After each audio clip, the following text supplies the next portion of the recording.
You are responsible for your life. And if you're sitting around waiting on somebody to save you, to fix you, to even help you, you are wasting your time, because only you have the power to take responsibility to move your life forward. Nobody is going to cry for you. They have their own tears. One thing I'm positive about is how ROI negative complaining is, and how much I'm trying to suffocate the practice of it.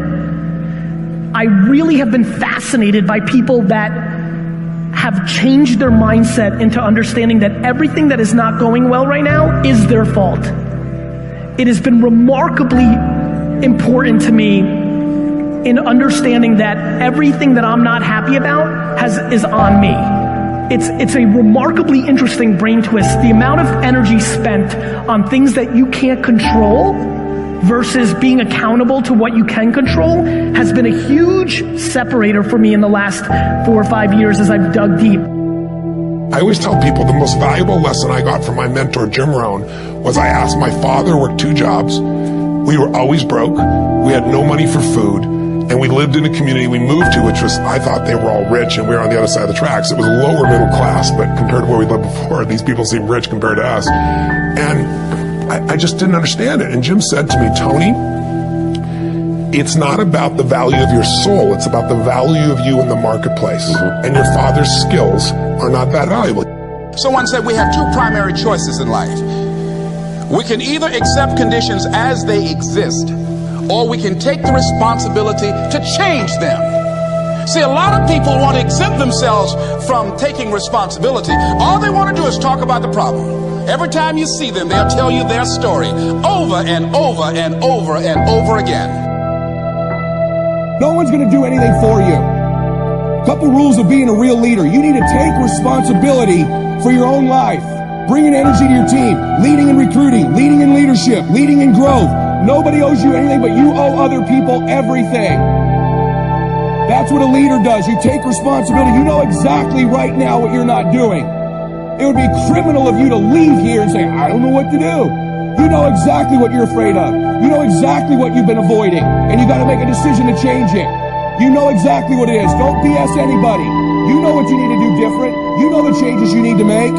And if you can do that, you stop kidding yourself, you can win. You can overcome your fear, overcome procrastination, whatever that is. I say to people, you got to participate in your own rescue. You've got to retool yourself. There are no skill sets in community colleges today, for the most part, that are going to prepare you for the economy or a job that's there. So what is that going to do? You're just going to waste more money, more time. We need to retool ourselves. The government's not going to do it for you. And even when you're struggling, even when you're discouraged, and you feel like other people have given up on you, don't ever give up on yourself. Right now, between me and the person I want to be, between you and the person you want to be, there is a gap of skill set, and that's it. But once you know your mission, and once you believe that you can accomplish anything you set your mind to, then you can do the extraordinary. Now for me, getting out of that space of being lost, of not knowing what I wanted to do with my life, it all came down to needing to earn credibility with myself in very small incremental ways. And I knew if I was going to accomplish anything in my life, I was going to have to get control of my mind. Now ironically, there's 2 ways to get control of your mind. Way number 1 is directly going to the mind, which can be very scary, can be very daunting, very ethereal. It's ephemeral, it's hard to grab onto, it's hard to touch. But way number 2 is through the body. And so I decided that my kung fu was going to be to get very good at developing my body. And in that process, I was going to learn about nutrition, which would allow me to help my mom and my sister. In that process, I was going to earn credibility with myself. And earning credibility with yourself is so important. Do it in micro ways. For me, just showing up to the gym every day was a micro victory. I said I was going to do it, and I did it. Now you have to understand, I hate working out. So for all of you crazy people that get an endorphin rush from running, I hate you all. Running for me is like being stuffed into a meat grinder. There is absolutely nothing pleasurable about it whatsoever. So whatever neurological thing you guys get that you've been blessed with, I have not been blessed with that. So for me, showing up at the gym sucks. Eating a bowl of ice cream is awesome. And so getting to a better place for me was a totally different journey. Thank you. And what that was just showing up every day and putting in the work. It was reading about human metabolism and understanding how what I eat impacts my body. It was earning a little bit of discipline every day, knowing that, well, I did it yesterday, I can do it again today. It was not eating something that I wanted to eat. And most importantly, and if you're taking notes, write this down, it was about changing my identity. Because at the end of the day, identity and values drive behavior. Identity and values drive behavior. So if you want to make a change, you have to change your vision of who you are. You have to begin telling yourself a different narrative. And the narrative you tell yourself about yourself is everything. And if you tell yourself that you're a scared, undereducated kid from Tacoma whose family has never accomplished anything, let me tell you what you will become. A scared, undereducated kid from Tacoma who never accomplishes anything, because that's what you believe. You tell yourself that story enough, and it will become real. But on the flip side, you could tell yourself a story of you're a learner. You learn faster than most people. You're willing to put in more work than most people. You're willing to read more books than most people. You're willing to spend an inhuman amount of time every day improving your mind simply by getting new ideas into the system. And that you will admit that you're wrong faster than anybody else. That you won't let your ego get in the way. And you tell yourself that story over and over and over. So when somebody comes and tells you how stupid you are, that you're just a dumb kid from Tacoma, you go, you're right, that's amazing. Thank you for pointing out that flaw, because now that I'm aware of it, I can improve it because I'm the learner. And once I switched my narrative to being the learner, it didn't matter where I started, it only mattered where I was trying to go. And as long as I had that clarity, then I could execute, because I believed I could do anything I set my mind to without limitation. You don't need a better economy. You don't need better seed and soil. In fact, when it comes to seed and soil and rain and sunshine and seasons and the miracle of life, that's all you got. Now, what if you blame this stuff? Then you're blaming all you got. If you blame the economy, and you blame the schools, and you blame the teachers, and you blame the sermons and the preachers, and you blame, the marketplace, and you blame the company and company policy, what else is there? When some people get through with their blame list, there isn't nothing else. That's all there is. And if you blame the only thing you've got to work with, I'm telling you, it's called mistake colossal. In not understanding that that's all you've got to work with. And if this is all you've got to work with, then you don't change the seed, and you don't change the soil, and you don't change the rain, and you don't change the sunshine, you don't change the seasons. Right? Guy says, I'll take 3 springs, 4 summers, 9 falls, no winters. No! You can't fool with this stuff. You got to take it like it comes. Then what do you change to make your life work well? You got to start with your philosophy. Guess what I had to do at age 25 in order to change my own future? I had to change my mind. I had to change my thinking. I had to change my philosophy. I was messed up on what was causing my problem. And once I got that straightened out, that all the stuff I blamed, the government and taxes and the marketplace and the economy and things cost too much, negative relatives, cynical neighbors, once I got rid of that and started going for where the real problem was, which was me, I'm telling you, my life exploded into change. My bank account changed immediately. My income changed immediately. My whole life took on a whole new look and color immediately. And the early results I got from making these philosophical changes tasted so good, I've never stopped the process from that day until today. And I'm telling you, with a little consideration of the refinement of your sail, by setting a better sail, refining your philosophy, your whole life can start to change from today on. You don't have to wait till tomorrow. You don't have to wait till next month. You don't have to wait till spring. You don't have to wait till 93. You can start this whole process immediately. I recommend it.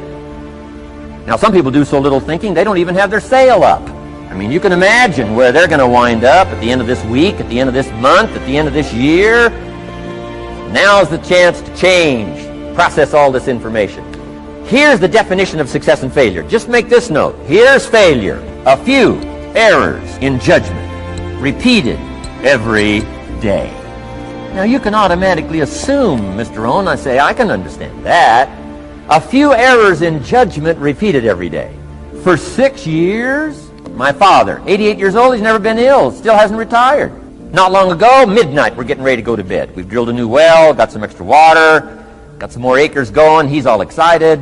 At midnight, we're getting ready to go to bed. My father's eating what he calls his midnight snack. A little bite to eat before you go to bed. Don't have to go to bed hungry. And I'm watching him eat this midnight snack. Guess what he had? An apple, a few graham crackers, and a glass of grapefruit juice. I said, no wonder my father's so healthy. My mom taught us all those good health practices. Taught me when I'm growing up, right? I'm an only child. I've never been ill. Passed the big 5-0 some time ago. My 2 daughters, 32, 33, never been ill. My grandkids, never been ill. I'm telling you, the legacy lingers on. As I watched my father have this midnight snack, suddenly it occurred to me. I know that's part of it. An apple, what? A day. That's gotten to Dallas-Fort Worth, right? An apple. An apple a day keeps the doctor away. Good question for this intelligent audience. What if that's true? You say, well, Mr. Owen, if that's true, that would be easy to do. Then what's the problem? It's easy not to do. It's easy not to adopt it as your own personal philosophy. Or the guy messed up the saying. Guy says a Hershey bar a day. Say, no. No. You've been watching too much television. It is not Hershey bar. You got to be smarter in philosophy than to fall for the Hershey bar a day when it's an apple a day. You got to be smarter than that.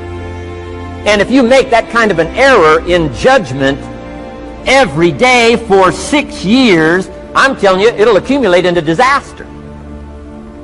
Sometimes the first year you say, well, you know, I'm so healthy now, what difference is it going to make? You got to be smarter than that. Just because disaster doesn't fall on us at the end of the first day doesn't mean disaster isn't coming.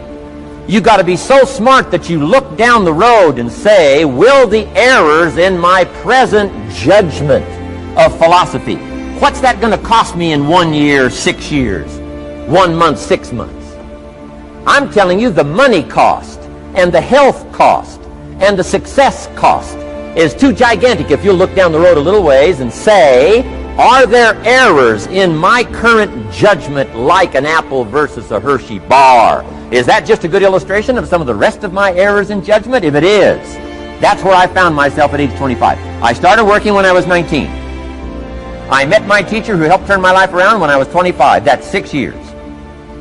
At the end of the first 6 years of my economic life, I've got pennies in my pocket. I've got nothing in the bank. The creditors are calling saying, hey, you told us the check was in the mail.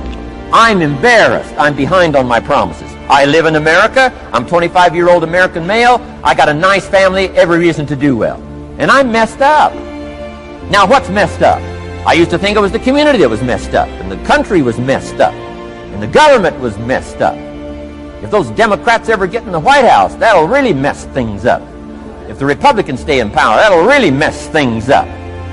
The economy was messed up. Interest rates are messed up. I thought all this stuff was messed up. Then I found out that's not what was messed up. I was criticizing the only thing I had to work with. What was really messed up was my own personal philosophy.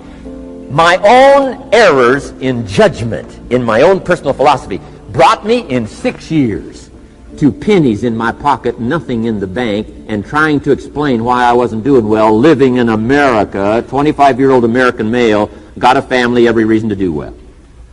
Now, once I understood this, here's the formula for failure: errors in judgment, being lax about developing your own personal philosophy. I'm telling you, it's called accumulated disaster.